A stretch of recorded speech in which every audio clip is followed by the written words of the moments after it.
My involvement in FAN has been very rewarding over these past decades. I'm proud to support them. I'm proud of the work they've done. I am delighted with the kind of enthusiasm that they've created all throughout the community to help our arts organizations continue to grow and flourish. It's important for us to continue to support organizations like FAN who do so much to help our community grow. It makes me feel good to be a part of this effort, and I hope that it will encourage others to also to be generous and supportive of the arts in our community. The thing I hope most for FAN is that we can continue to do things where we make a significant difference and bring arts projects to the public. Nurturing creativity and bringing enriched programming for the people who live here is what we're all about. And I hope that can continue into the future. To FAN, a wonderful organization that makes this possible. Remember, FAN is where friends meet friends to support the arts. It is a great pleasure to see so many fans and friends of fans and guests here today. In a few moments, we're going to hear from our co-captains, our VPs, and our chairs of grants, communication, and cultural camaraderies. Each of these members, who are all volunteers, have been working with their committees to enhance fans' programs, the grant screening process, and our online presence.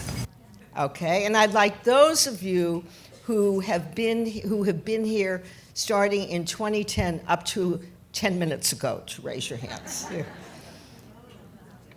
It's been a very different scene for those who were raised here to those of us who were here in the early 70s to today. And for that, we can turn the program and learn more with gratitude to Debbie and Michael. So please come take your seats. Michael, thank you for being with us here today.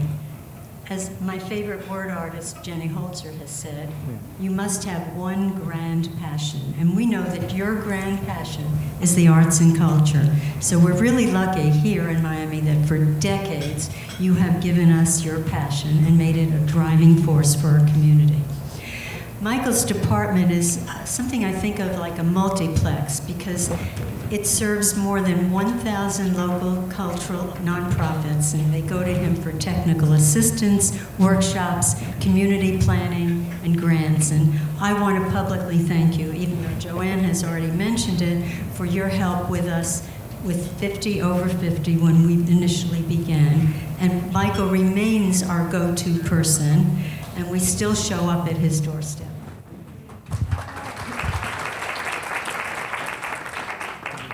Well, I love that the video ended by emphasizing transforming the arts, something FAN certainly believes in.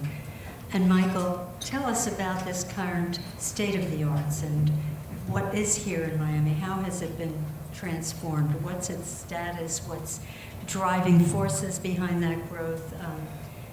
And if you can remember all those questions still, how have Miami arts organizations' needs changed since your department began?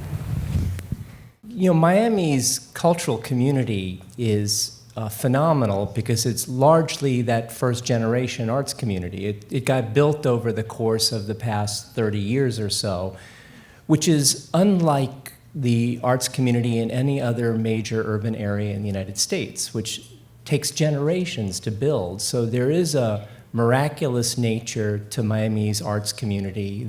When I began my work with the Department of Cultural Affairs, Miami was having an epiphany as a community, and that epiphany was that Miami's business and civic leaders had concluded that they no longer wanted Miami to be a seasonal tourist town, you know, where we came alive during a certain period of the year and then we went to sleep for the rest of the year. They wanted Miami to become a major urban center, and oddly enough at that time, we aspired to be more like Atlanta. You know, we've set our goals above Atlanta now, but at the time it was Atlanta. You've said, Michael, that FAN's more than $4 million of awards is one of the most significant total arts investments made by a private funding consortium in Miami-Dade's history.